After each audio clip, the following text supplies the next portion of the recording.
ابن عباس رضی اللہ عنہما سے پوچھا گیا موسیٰ علیہ السلام نے کون سی مدت پوری کی تھی؟ آپ نے فرمایا انہوں نے 10 سال پورے کیے تھے۔ موسیٰ علیہ السلام نے ادھر 10 سال پورے کیے، یعنی اپنا عہد پورا کیا۔ اب انہیں خیال آیا کہ کافی وقت گزر چکا ہے اور حالات بھی بدل چکے ہیں، لہٰذا اب میں واپس مصر جا سکتا ہوں۔ اپنی والدہ، اپنے بھائی اور بہن سے ملنا چاہیے۔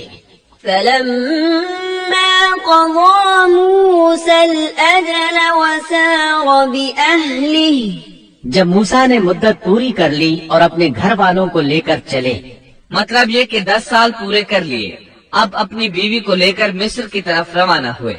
لیکن آپ مصر کا راستہ تو جانتے ہی نہ تھے، کسی سے پوچھنا چاہتے تھے۔ رات سرد تھی، سردی پورے زوروں پر تھی، ان کے پاس آگ جلانے کے لیے کچھ نہ تھا، انہیں آگ کی تلاش تھی۔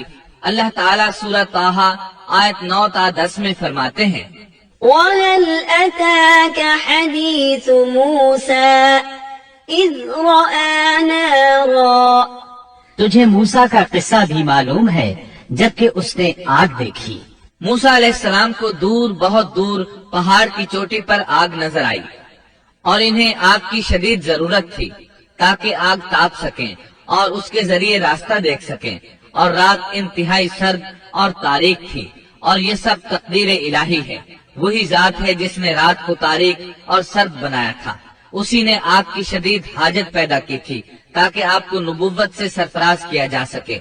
انہوں نے آگ دیکھی تو اپنے گھر والوں سے کہا إِنِّي آنَسْتُ نَارًا لَعَلِّي آتِيكُم مِّنْهَا بِقَبَسٍ أَوْ أَجِدُ عَلَى النَّارِ هُدًى، مجھے آگ دکھائی دی ہے، بہت ممکن ہے کہ میں اس کا کوئی انگارہ تمہارے پاس لاؤں یا آگ کے پاس سے راستے کی اطلاع پاؤں۔ جب موسیٰ علیہ السلام آگ کے قریب پہنچ گئے تو وہاں ایک عجیب ہی نظارہ تھا۔ قرآن کریم نے اور بھی کئی منظر بیان فرمائے ہیں، لیکن یہ منظر ان سب سے انوکھا منظر تھا۔ یہ آگ نہیں تھی بلکہ ایک بہت بڑے کانٹے دار درخت کے اندر سے نور نکل رہا تھا، یا یوں کہہ لیں کہ درخت سے آگ کے شعلے نکل رہے تھے۔ موسیٰ علیہ السلام بہت حیران ہوئے، ذرا اور قریب ہوئے تو درخت اور زیادہ منور نظر آیا، پھر انتہائی قریب چلے آئے، تب اس درخت میں سے آواز سنائی دی۔ یہ آواز اللہ سبحانہ و تعالی اور ایک انسان کے درمیان براہ راست خطاب تھا۔ اس جیسے خطاب کی مثال اور کہیں نہیں ملتی۔ سورہ طٰہٰ آیت 11 اور 12 میں ہے فَلَمَّا أَتَاهَا نُودِيَ يَا مُوسَىٰ إِنِّي أَنَا رَبُّكَ فَاخْلَعْ نَعْلَيْكَ إِنَّكَ بِالْوَادِ الْمُقَدَّسِ طُوًى۔ جب وہ وہاں پہنچے تو آواز دی گئی، اے موسیٰ، یقیناً میں ہی تیرا پروردگار ہوں، تو اپنے جوتے اتار دے، اس لیے کہ تو پاک میدان طوا میں ہے۔ سورہ طٰہٰ آیات 13 تا 16 میں اللہ تعالیٰ فرماتے ہیں وَأَنَا اخْتَرْتُكَ فَاسْتَمِعْ لِمَا يُوحَىٰ إِنَّنِي أَنَا اللَّهُ لَا إِلَٰهَ إِلَّا أَنَا فَاعْبُدْنِي وَأَقِمِ الصَّلَاةَ لِذِكْرِي إِنَّ السَّاعَةَ آتِيَةٌ أَكَادُ أُخْفِيهَا لِتُجْزَىٰ كُلُّ نَفْسٍ بِمَا تَسْعَىٰ فَلَا يَصُدَّنَّكَ عَنْهَا مَن لَّا يُؤْمِنُ بِهَا وَاتَّبَعَ هَوَاهُ فَتَرْدَىٰ۔ اور میں نے تجھے منتخب کر لیا ہے، اب جو وحی کی جائے اسے کان لگا کر سن، بے شک میں ہی اللہ ہوں، میرے سوا کوئی عبادت کے لائق نہیں، بس تو میری ہی عبادت کر اور میری یاد کے لیے نماز قائم رکھ۔ قیامت یقیناً آنے والی ہے جس کو میں پوشیدہ رکھنا چاہتا ہوں تاکہ ہر شخص کو وہ بدلہ دیا جائے جو اس نے کوشش کی ہو، پس اب اس کے یقین سے تجھے کوئی ایسا شخص روک نہ دے جو اس پر ایمان نہ رکھتا ہو اور اپنی خواہش کے پیچھے پڑا ہو، ورنہ تو ہلاک ہو جائے گا۔ قرآن کریم میں یہ مضمون دیگر مقامات پر بھی بیان ہوا ہے. سورۃ القصص آیت 30 میں ہے. فلما أتاها نودي من شاطئ الوادي الأيمن في البقعة المباركة من الشجرة أن يا موسى إني أنا الله رب العالمين. بس جب وہاں پہنچے تو اس بابرکت زمین کے میدان کے دائیں کنارے کے درخت میں سے آواز دیے گئے کہ اے موسیٰ، یقیناً میں ہی اللہ ہوں، سارے جہانوں کا پروردگار. اللہ تعالیٰ نے براہ راست ان سے کلام فرمایا، ان سے خطاب کیا اور اپنی عظمت کو ان کے سامنے ظاہر کیا. پھر پوچھا وما تلك بيمينك يا موسى. اے موسیٰ، تیرے اس دائیں ہاتھ میں کیا ہے؟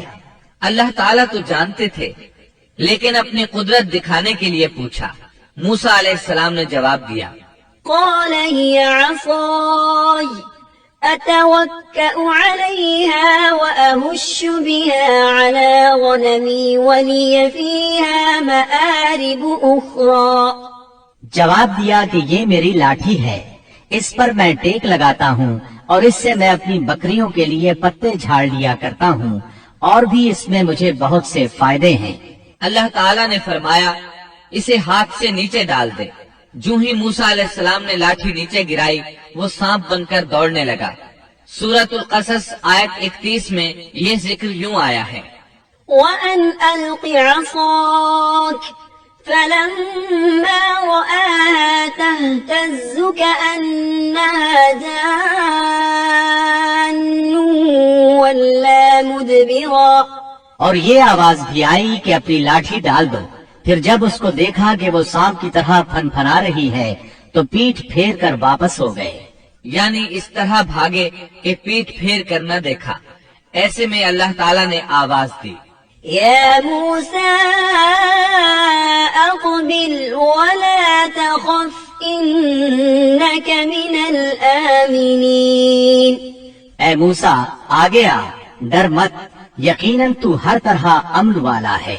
اسی طرح سورہ طٰہٰ آیت 21 میں فرمایا قال خذها ولا تخف سنعيدها سيرتها الأولى. فرمایا بے خوف ہو کر اسے پکڑ لے، ہم اسے اسی پہلی سی صورت میں دوبارہ لا دیں گے. یعنی اسے دوبارہ لاٹھی بنا دیں گے. موسیٰ علیہ السلام واپس پلٹے، اس کو دم سے پکڑا تو وہ پھر لاٹھی بن گئی. اب اللہ تعالیٰ نے فرمایا واضمم يدك إلى جناحك. اور اپنا ہاتھ اپنی بغل میں ڈال لے. سورۃ القصص آیت 32 میں الفاظ یوں ہیں اسلك يدك في جيبك. اپنے ہاتھ کو اپنے گریبان میں ڈال. دونوں جملوں کا ایک ہی مطلب ہے کہ اپنے ہاتھ کو کپڑے کے نیچے سے داخل کر کے اپنے بغل تک لے جا. موسیٰ علیہ السلام نے ایسے ہی کیا. جب ہاتھ باہر نکالا تو وہ اس طرح چمک رہا تھا جیسے سورج. ان کے ہاتھ سے نور عظیم نکل رہا تھا.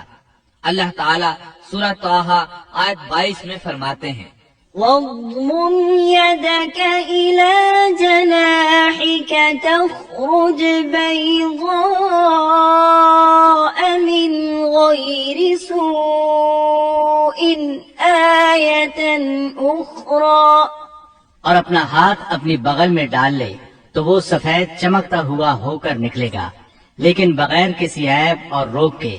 یہ دوسرا معجزہ ہے. دوسرے مقام یعنی سورۃ القصص آیت 32 میں ہے اسلك يدك في جيبك تخرج بيضاء من غير سوء. اپنے ہاتھ کو اپنے گریبان میں ڈال، وہ بغیر کسی قسم کے روگ کے چمکتا ہوا بالکل سفید نکلے گا. اور جب ہاتھ کو دوبارہ بغل میں لے جاؤ گے تو روشنی ختم ہو جائے گی. یعنی ایک بار ہاتھ بغل میں دو گے تو روشن ہو کر باہر نکلے گا، اور جب دوسری بار ہاتھ بغل میں لے جاؤ گے تو روشنی چلی جائے گی. اور یہ اللہ تعالیٰ کی طرف سے معجزہ ہوگا. سورۃ القصص آیت 32 میں ہے واضمم إليك جناحك من الرهب اور خوف سے بچنے کے لیے اپنے بازو اپنی طرف ملا لے